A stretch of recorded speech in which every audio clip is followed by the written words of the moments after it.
1859. A dirt road through southern Arizona Territory past midnight.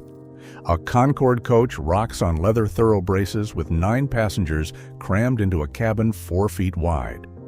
Nobody has bathed in 2 weeks. Nobody has slept in a bed in 12 days. And every one of them paid $200 for the privilege. And nailed to the wall beside them was a printed list of rules. These are 12 of them, and not one would be legal today. Now, before we dive in, tap that subscribe button. You will not want to miss what is coming next. Number 12. Third-class passengers had to get out and push the coach uphill. While traditional American lines charged flat baseline rates for the grueling cross-country trek, folklore and regional lines often warned travelers that their true class was determined by their physical willingness to step out and assist when the trail got rough. Short trips cost 10 to 15 cents per mile. The full run from Tipton, Missouri to San Francisco, nearly 2,800 miles, cost $200 in first class. A Concord coach weighed over 2,000 pounds empty.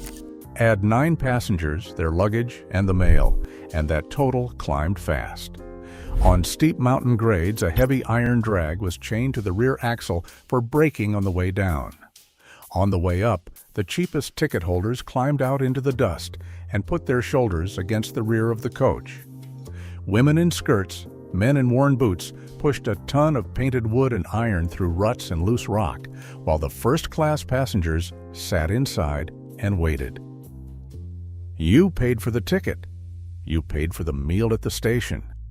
And then you paid with your back. That was the deal, and nobody pretended otherwise. But at least those third-class passengers got some exercise. The ones who stayed inside had an entirely different problem, and it involved what they were carrying in their coat. Number 11. You were expected to carry a firearm, but forbidden to fire it for fun. The posted rule was plain. Firearms may be kept on your person for use in emergencies.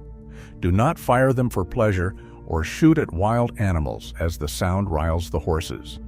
Men shot at antelope and prairie dogs through the coach window so often that transcontinental stage drivers and station agents had to enforce strict rules against it. A Colt Dragoon revolver weighed 4 pounds. The report of one inside a Concord coach, an enclosed wooden box barely 4.5 feet tall, was enough to spook a 6-horse team into a dead run on a mountain grade. And a runaway team on a mountain grade killed people. When campfires of encamped Apaches were spotted beside the trail during night passages, the conductor woke every passenger immediately. Rifles and revolvers came out, ready for instant use. You were not a passenger, you were crew. The gun was not optional, restraint was. Number 10. If you brought whiskey, you had to share the bottle. The rule stated it directly. Abstinence from liquor is requested, but if you must drink, share the bottle. To do otherwise makes you appear selfish and unneighborly. An 1877 Omaha Herald advisory warned travelers to abstain entirely in freezing weather because a man will freeze twice as quickly under its influence. But in the summer heat on the Butterfield line through the Sonoran Desert, a bottle was not a luxury. The whiskey available at remote swing stations was barely drinkable, rot gut cut with creek water, and sold at whatever price the station keeper decided. So a man who boarded with a good bottle of rye and drank it alone, in front of 8 thirsty strangers, was committing the one unforgivable sin of stagecoach travel. Not violence, selfishness. The bottle went around because the road was long and every person in that box was equally thirsty. There was no private class. There was only the shared misery of the ride. Number 9. Do not grease your hair before the journey. The posted advice was specific. Do not grease your hair before starting, or dust will stick in sufficient quantities to make a respectable potato patch. The Concord coach had no glass windows, only adjustable leather curtains that could not keep out dust, wind, or rain. Alkaline dust from the Nevada flats, red clay from the Texas hill country, fine white grit from the Mojave. Every surface inside that coach was coated within the first hour. A greased head of hair became a solid brick of mud by noon, and there was no washing it out until the next station with water to spare, which might be 2 days away. The road did not care how you looked when you left St. Louis. It only cared what you were made of by the time you reached Tucson. Number 8. Chew tobacco if you must, but spit with the wind, not against it. The posted rule read this way: if ladies are present, gentlemen are urged to forego smoking cigars and pipes, as the odor is repugnant to the gentle sex.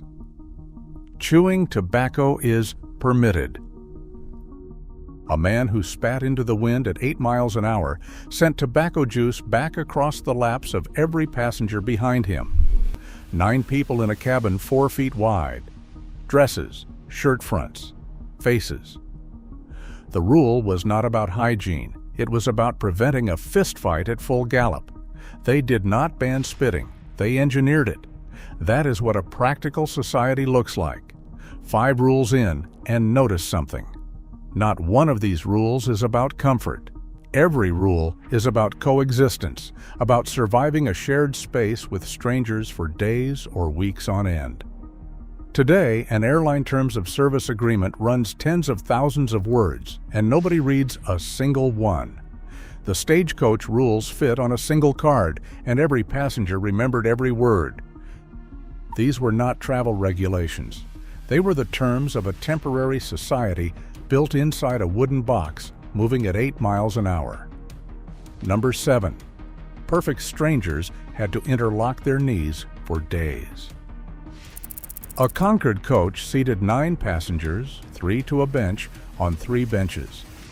In an age famous for its rigid propriety, perfect strangers of both sexes rode with their knees interlocked for 22 straight days.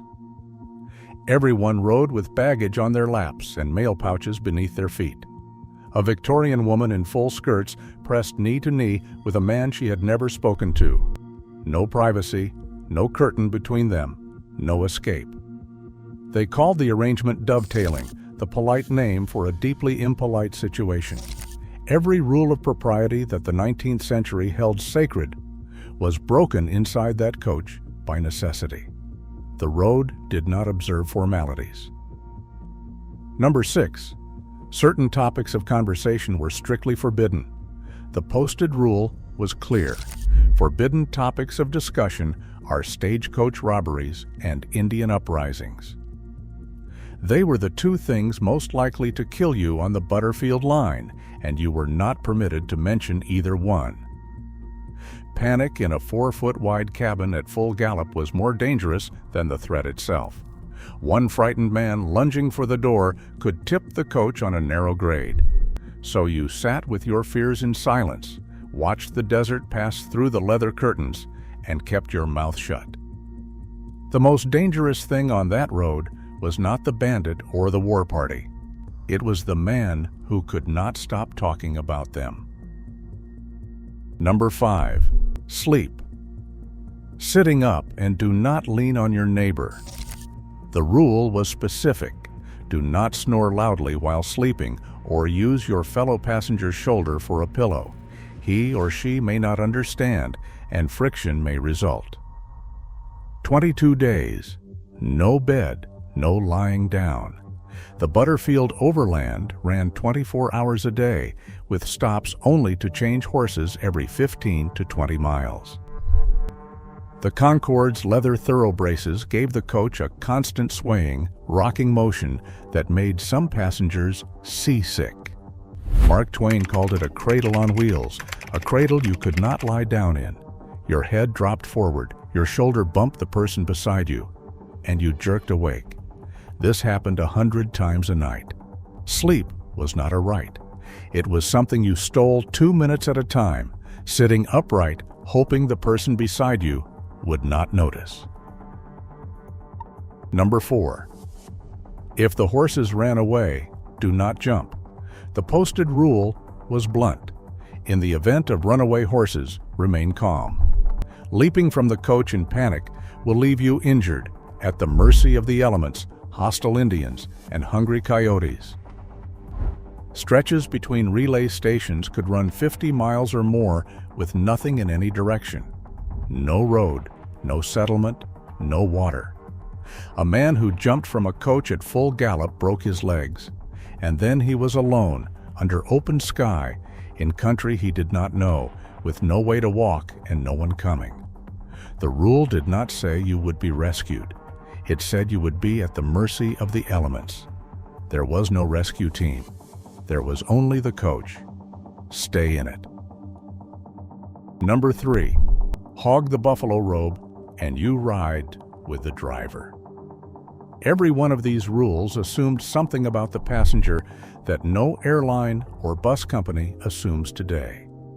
It assumed you were an adult who understood danger and was capable of governing yourself in close quarters without a legal waiver or a uniformed attendant. The Stagecoach Company did not protect you from the world. It expected you to handle it.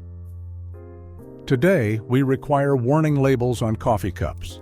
In 1859, they handed you a loaded revolver and told you not to fire it unless someone was trying to kill you. The rule was direct. Buffalo robes are provided for your comfort during cold weather. Hogging robes will not be tolerated, and the offender will be made to ride with the driver. Winter crossings on the overland trail, temperatures well below zero, wind that cut through wool coats like paper. Stage companies provided heavy buffalo hides inside the cabin for warmth, coarse-haired robes that smelled of animal fat and wood smoke. You shared them, and if you pulled more than your fair portion, you were removed from the cabin entirely, placed on the open driver's bench in the full force of the wind for the remainder of the stage, not as punishment, but as education. Greed had a cost, and it was measured in wind chill. That was a rule a man only broke once. Number 2, ungentlemanly behavior got you left in the middle of nowhere. The posted rule was calm and brief. Gentlemen guilty of unchivalrous behavior toward lady passengers will be put off the stage. A word to the wise is sufficient. Unchivalrous behavior was never defined. The driver defined it, one man's judgment at any point along a route stretching nearly 3,000 miles through desert, mountain, and open plain. Put off the stage did not mean dropped at the next town. It meant left where you stood on whatever stretch of empty country the driver decided. It is a long walk back. 7 words. Not a warning, a fact, the most dangerous sentence a stagecoach company ever printed. And they printed it with a period, not an exclamation point. Number 1. Expect annoyance, discomfort, and some hardships. If you are disappointed, thank heaven. That line was printed inside the coach, word for word. The company told every passenger, before they ever climbed aboard, exactly what they were getting into. Meals at way stations were their own trial. Tough beef or salt pork fried in a grime, blackened skillet. Coarse bread that crumbled like sand. Coffee so black and thick it could dissolve a tin spoon. And what one passenger described as a nasty compound of dried apples pretending to be pie. Meals cost 40 cents to $1 at the station, not included in the fare. You paid $200 for the seat and extra for the worst food of your life. That single sentence is the most honest thing any transportation company has ever put on paper. No promise of satisfaction, no guarantee of safety, no assurance you would arrive at all. Just a plain acknowledgement that the journey would be hard and arriving alive was something to thank God for. No company in America would print those words today. They would be sued before the ink dried. 12 rules, and not one of them promised the passenger a thing. Not comfort, not safety, not arrival. What they promised was honesty. The road is hard, the company is close, the danger is real. Govern yourself. That was the entire social contract of American stagecoach travel, and it fit on a single printed card nailed inside a wooden box. Somewhere in a museum in Sacramento, behind glass, one of those original Concorde coaches still stands. Red body, yellow running gear, the leather thorough braces cracked and gray with age. And if you look closely at the inside wall, you can still see the nail holes where those rules once hung. The rules are gone now, but the nail holes remember. And if you want more forgotten wisdom from the generations who came before us, the next video is waiting for you right now.